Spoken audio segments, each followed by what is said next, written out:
internationale, les amis. Nous sommes de retour désormais pour débriefer tous les matchs des 5 grands championnats européens. Vous l'avez si bien compris. Salut les potos, salut à tous les abonnés, salut à tous les amoureux du football. Et qui débrief connaisseur connaît.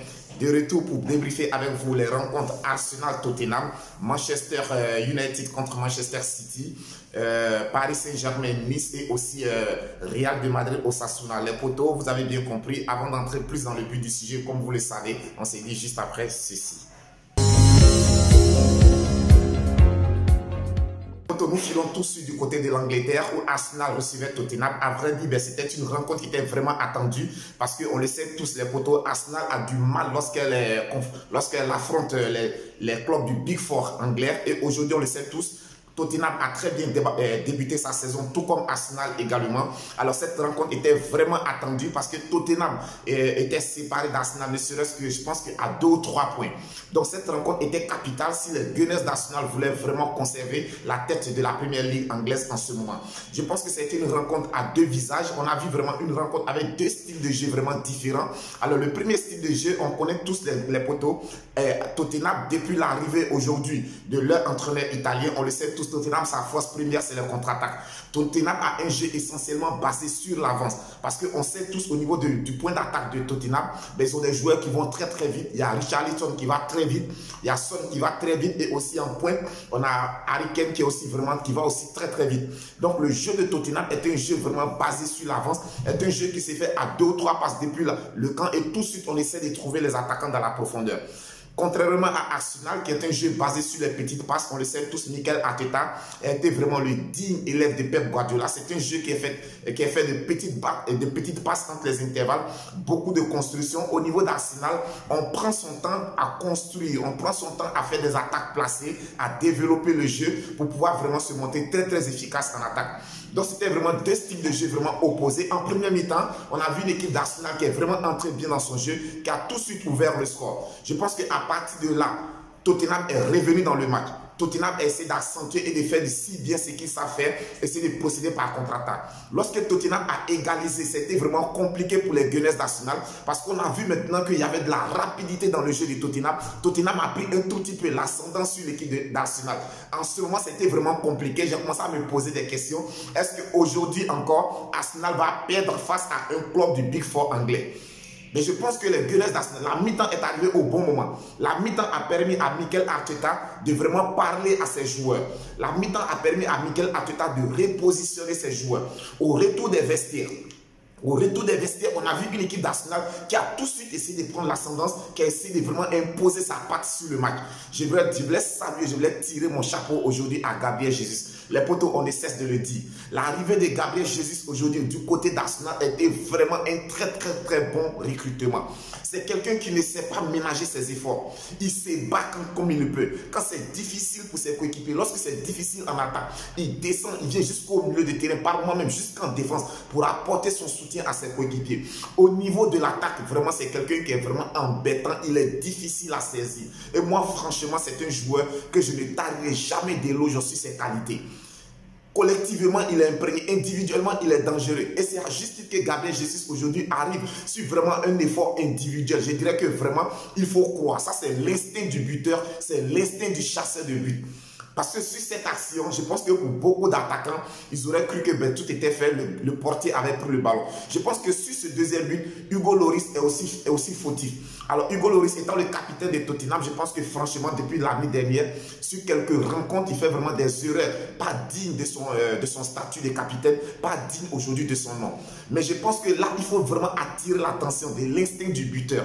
Gabriel Jesus a cru, il a cru jusqu'à la dernière minute et c'est lui qui permet à Arsenal d'avoir la victoire sur Tottenham. C'est vraiment une victoire très prestigieuse, ça permet à Arsenal de garder toujours la tête du championnat, mais ça aussi permet de conforter encore la cohésion au sein de cette équipe d'Arsenal et ça permet aussi de récompenser tout le travail abattu par Mikel Arteta.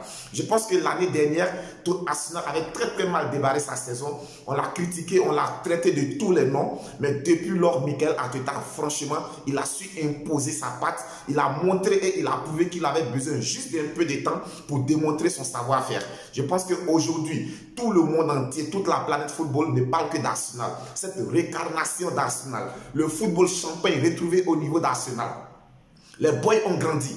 Les boys ont grandi, les potos, on se souvient, il y avait 2-3 années en arrière, Arsenal dans cette situation, Arsenal aurait perdu le match ou au minimum faire un match nul. Mais aujourd'hui, aller puiser dans des ressources mentales pour venir battre cette équipe de Tottenham qui n'est vraiment pas facile à jouer, je dirais bravo, bravo, bravo à cette équipe d'Arsenal. Potos, on avait le derby de Manchester.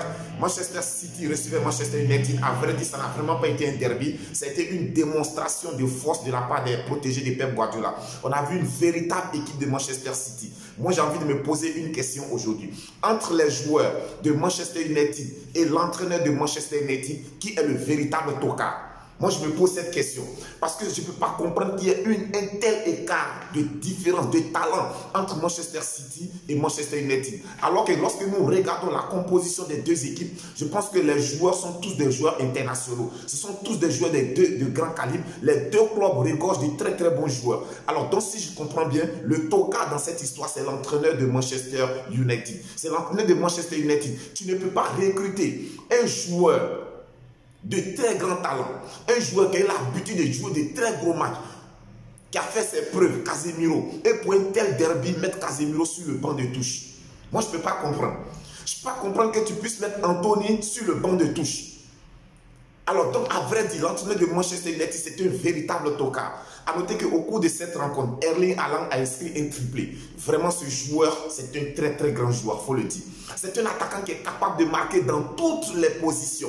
N'importe quelle position est une situation de but pour Erling Haaland. Quand on voit son deuxième but qu'il inscrit aujourd'hui, les poteaux, ben ça ressemble tactiquement, c'est la copie conforme du but qu'il inscrit en Champions League face au club de Borussia Dortmund. Aujourd'hui, Erling Haaland, vraiment, c'est un attaquant que je ne cesserai jamais de dire oui, ça c'est une véritable trouvaille pour Pep Guardiola. C'est une véritable trouvaille pour Pep Guardiola.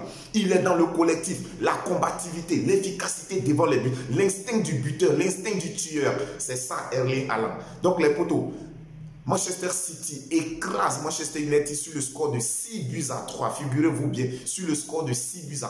Au cours de cette rencontre, on n'a vraiment pas vu Manchester United. Je pense qu'ils étaient venus dans l'intention de défendre, de procéder par contre-attaque. Mais Manchester City a tout de suite mis l'intensité. Dès l'entame de la rencontre, ils ont imposé un certain rythme que Manchester United n'a pas pu tenir. Le rythme était trop fort. Le rythme était trop fort pour Manchester United. Pep Guardiola, c'est un véritable entraîneur. C'est un entraîneur que je n'ai cessé de décrire par le passé parce qu'il a un petit côté raciste. De temps en temps, j'ai souligné ce côté. Mais à vrai dire, quand quelqu'un connaît son travail, il faut reconnaître qu'il connaît son travail. Pep Guardiola, tu donnes cette équipe de Manchester United à Pep Guardiola. En 3-4 mois, il va transformer cette équipe-là. Il va la transformer en 3-4 mois. J'ai critiqué Cristiano Ronaldo en début de championnat parce que franchement, il n'avait pas la tête au club de Manchester United. Mais je pense que ce genre de rencontre, c'est le genre de rencontre qui affectionne le joueur. Tu ne peux pas te permettre de mettre Cristiano Ronaldo sur le banc de touche durant toutes les 90 minutes. Ce n'est pas possible. Alors qu'il n'est pas blessé, il n'a aucune gêne. Je pense que l'entraîneur de Manchester United, Ten Hag, devra se ressaisir. Il devra se ressaisir, il devra voir sa composition. Sinon, à ce rythme, je ne pense pas qu'il fera encore plus de 2 mois à la tête de Manchester United. Donc les potos, ce qu'il faut souligner, c'est que Manchester City écrase Manchester United dans le derby de Manchester sur le large score de 6-3. Ensuite, on a Liverpool qui a été tenu en échec par Brighton, 3 buts partout entre les deux formations.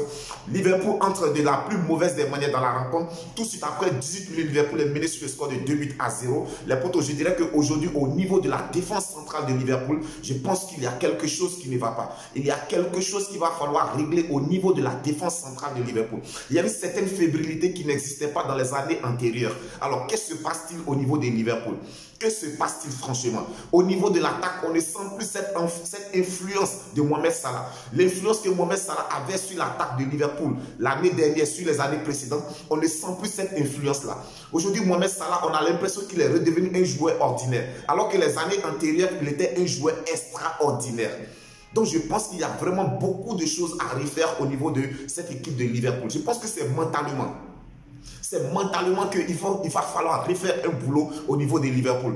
Quant à Arnold, alors le latéral droit de Manchester de Liverpool, je dirais que pour moi, cette saison, franchement, Alexander Arnold n'est pas au meilleur de sa forme. Il commet trop de fautes. Défensivement, c'est vraiment pas possible.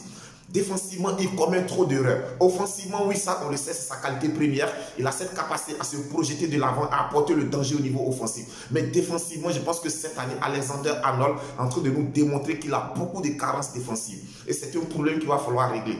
Donc, Brighton allait faire match du côté de Liverpool sur le score de 3 buts partout. Brighton marche très bien en ce début de saison.